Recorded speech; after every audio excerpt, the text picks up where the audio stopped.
was a great run for us. We didn't start off practice that stellar, but with every run we made, we just kept getting better and better. And then obviously today, they tuned it up even better than it was yesterday. So it was a really fast run considering the sunlight and all that we had. We were obviously great lap time. I thought I underdrove it a little bit, but still it was very good. Obviously good enough. Perfect. We'll go to Nate Ryan and then Jordan Bianchi. Nate Ryan, NBC Sports. I'm on your left, Denny. So we saw MJ was out there, and I know that I guess you guys did something with him last night with Kurt and Bubba as well. Like, what's it been like having him here, and why is this, I guess, a big weekend to have Jordan here? Yeah, it's a race that he wanted to go to anyway. He likes the town. We hosted that Sikora event last night, so they had a bunch of his friends that wanted to come, and so it worked out well to put on 2311, Sikora, and Speedway Motorsports all put on an event to try to bring some excitement to this race and this weekend. And was it disappointing at all for him that I told him he should have stayed in the bus. Does he handle that okay though? He agreed. So. It's pressure. There's a lot of pressure when he's out there, and trust me, when I saw the first thing I thought was like, oh boy, I knew that there was a chance, but Bubba was fast yesterday. I mean, he blew by us and left us by a straightaway yesterday in the first run of practice, and so I think they had a lot of confidence in their race car, and when I saw him driving into turn one on TV, I knew that he carried a tremendous amount of speed that obviously didn't stick. So you guys are still. Bubba seemed optimistic for the race. You still. Yeah, I would be if I were them too. Their car was fast. And I just have a couple more just on the heat for tomorrow. There's been a lot of drivers kind of talking about that. Have you done anything to prepare for it? And do you think it'll have an impact on drivers tomorrow? I haven't done anything different. I just typically don't fight heat as much as other guys do. I don't know why. It's probably because I've been doing it for a decade longer than most of them. But I don't fight heat that much. But for the first time all year, I will wear a cool suit, just simply because it's, why not take the luxury when you've got it? But it'll be a factor tomorrow for some, for sure. What brand cool suit do you use? No clue. No clue. Just whatever they give you. Yeah. Cool. Jordan Bianchi, The Athletic. A Pocono track near and dear to your heart. First Cup Series win came there. It only has one Cup race there for the first time since 1981. As you see that track kind of shifting into this one-stop venue, are you okay with that? Is that something you want to see more of across the board? And how does a track like that continue to have a place as NASCAR goes forward with just one Cup date? Well, I think there's something to be said about that because I think when you have one event, it forces the people in that area to, if you want to come watch NASCAR, you got to come this time. You can't put it off till the next time, and then by then they've got another excuse why they can't come. Right? The weather's not as good. Whatever. It really forces the people in that area's hand to show up, and I think they will. I think they'll show up more with one race than they will with two spread out. So. I think the variability in the schedule is something that's been a very good positive thing for our sport. So I think there's places in our schedule for those sweetheart type racetracks, the Martinsvilles, Poconos, Darlingtons, that maybe aren't huge markets, but they're part of our schedule, part of our history that need to continue to have their place. We'll go to Stephen in the back.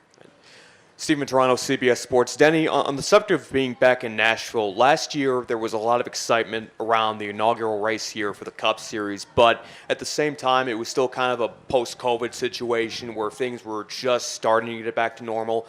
No one was really able to activate at the racetrack or even outside of the racetrack. Now this week, everyone was downtown Thursday. You mentioned 2311 having an event downtown. How has it been this year to have things be normal and to have, the NASCAR industry as a whole have the full Nashville experience? Yeah, I think it's been good, and they've seen it through attendance at the racetracks this year. Obviously, attendance is up, hospitality's up, everything is up, and looking good. TV ratings are up. It's been really a good year for NASCAR as a whole. So I think that momentum is real. You worried at the beginning of the season, well, was it just the next gen that people were getting excited about? But I think it's just we've maintained that momentum up until this point of the season. So, I mean, the temporary suites that they have here on the inside, we saw them at Gateway as well. That needs to be something that is part of our normal, fan experience.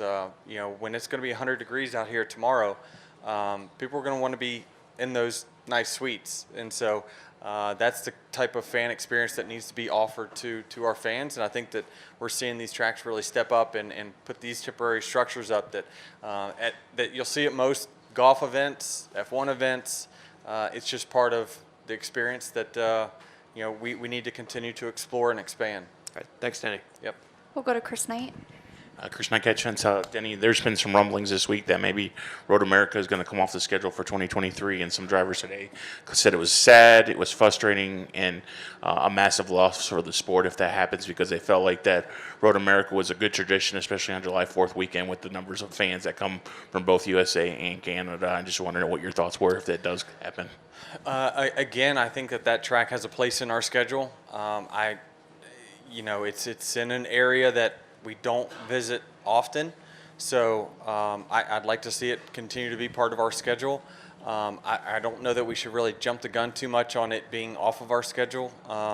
I think that what we saw last year with the fan turnout, the welcoming that that area brought to us was great. And if something major changes, then maybe look at it. But it's really a great racetrack that deserves its part on our schedule. And but I also say that NASCAR hasn't really made any bad moves when it comes to our schedule in the last few years. Ben Kennedy's done a great job moving us around in different places and making sure that we're hitting major markets. We're continuing to build excitement at specific venues. So I won't really question them too much in whatever they decide. We'll go to Bob. Bob Hockers, Fox Sports. I had two. The first, you saw the rain today. There's a chance of rain tomorrow. If you kind of have some on and off rain, is there any more impact with not having Chris here on you? No, I don't think so. We're the communication nowadays. I mean, it's like he's here, but Sam's just so good. I've been working with him for so long that it's not going to impact that much. I mean, if anything, it would allow Chris to study the weather more with people at Joe Gibbs Racing to give Sam information. But I think the biggest curveball, if you have rain on and off, is the change in the track. Obviously, the Xfinity is going to start here on a green racetrack. So as you saw during practice, the track really rubbers up and gets dark, and it forces us to move around. And when it washes off that rubber, it forces us back down to the bottom. So I just think in general, anytime it's 100 degrees and humid, you pretty much might as well plan on a thunderstorm or two. And since you have Michael Jordan's ear, did you give him any opinion on Steve Clifford? I did not. We didn't get into that discussion last night at dinner. It's all race team stuff. We don't see each other that much in person, but the times we do, we talk racing and race team and where we're going with the future. We have a question in the back. Jared and then Haas. We'll go to Dustin Long. Jared Haas with FrontStretch.com. Obviously, with the rain coming into the forecast, there's a chance, it's going to be cooler conditions compared to over the 100-degree heat. Is your car more set up for that hot heat, or is it for the cooler weather? And is there adjustability built in where you can adapt to both conditions? Well, I think that everyone no one really plans for cool to hot.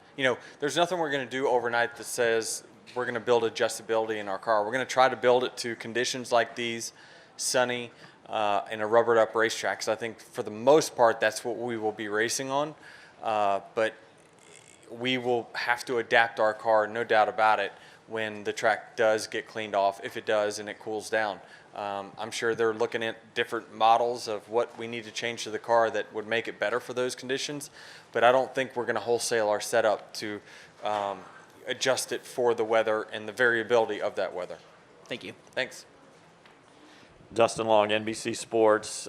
Denny, what do you have to see out of this team the next 10 weeks to feel good going into the playoffs with the way things have been so up and down for you guys this year? Just better consistency. I mean, we've just had a few weeks where it's just been really embarrassing. Sonoma was one of them that was just really bad. But then we all show up this week and our cars are fast again. It's so week to week, and I've never seen it within our sport where you just don't know until the first 10 laps of practice, like what manufacturer's sim has it right. And that's such a big factor in it. Who read the tire data correctly that week? And so until we go back to tracks for the second time, we're going to continue to have this variability of someone's going to guess right, someone's going to guess wrong. The good news is when we go into the playoffs, those are most of the tracks that we're going to be going back to for the second time, and that's really where I believe in our program. And with your situation in terms of playoff points, look, you're not going to get any bonus playoff points for being in the top 10 in points. So Nope. how important is it that this all stays jumbled for you, and whether you can get any more wins or not the next 10? I look around, and obviously 13 points leading in playoff points is like, there's no advantage to anyone right now. That's a couple places in one stage of one race. So I think that this will be without a doubt the most unpredictable playoffs, simply because one bad race by a good team, they will not have the playoff points to give them a buffer to get to the next round. There's liable to be very big teams or even favorites in this championship that will be taken out in the first and second round because they don't have the big playoff points that our favorites have had in the past. So for me, I'm one stage of win away from being ranked P1 in the playoffs, which is crazy considering our season, but it shows when we're up front, we get it done. And when we are bad, we're fully bad. So I think that I'm excited to see where it goes, but I'm also nervous that we better get our shit together at every racetrack here in the next 10 weeks. And does anything at this point, these next 10 weeks, does anything matter to you other than wins and No. stage wins? Not even stage wins don't even really matter, or stage points don't matter that much. We have changed our schedule of strategy to we either want to win a stage or win the race. Like, second means nothing to us in stages, and so we've fully thrown in the white towel on trying to get to the top 10 in points at this point. We'll take a question in the middle, and then we'll end with Nate Ryan. Which is a lot to do with our variability and finishing position as well. It's why you see us, top 5 or 30th, because we're all or nothing right now. It's Hail Mary passes every race. You talked about returning to tracks. Atlanta's going to be that first one. So what are you hoping to see out of that with the team? Your crew chief will be back by then. You do have somewhat of a notebook from being there in the past. We do, but that track ages so fast because of the heat. I'm wondering, will we see that type of racing again at Atlanta? It was already kind of borderline super speedway racing to... It was 80% super speedway racing and 20% intermediate racing. Will that number change to 50-50? Because as the track wears, you're not able to stay as close to your competition because of the aerodynamics of the cars. So I think that I'm more nervous to see how much does that track age and how much more grip do we need to build in our cars for that track being significantly hotter and a little bit more worn. Well, and to add to that, so many of the drivers said it was so mentally taxing, and now it's going to be a shorter race, going to be closer to the cutoff.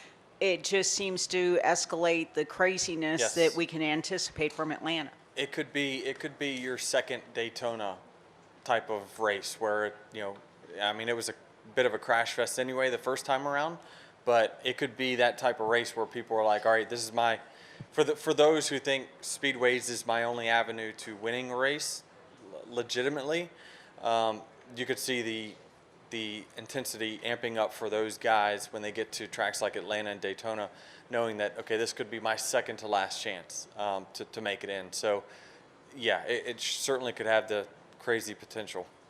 And they tested at Martinsville this past week. There's going to be an industry test there. There's probably not a track you know better than Martinsville, given, your background, what have you. Is there Did you watch me run 5 laps down or 6 laps down less? race? Well, that's kind of where yeah, it's kind of. Is there a simple fix for that track? Because it's certainly what we saw in the spring wasn't traditional to Martinsville, as you point out. Yeah, it's just I don't know that there's a simple fix, and I don't know that they found a simple fix for sure.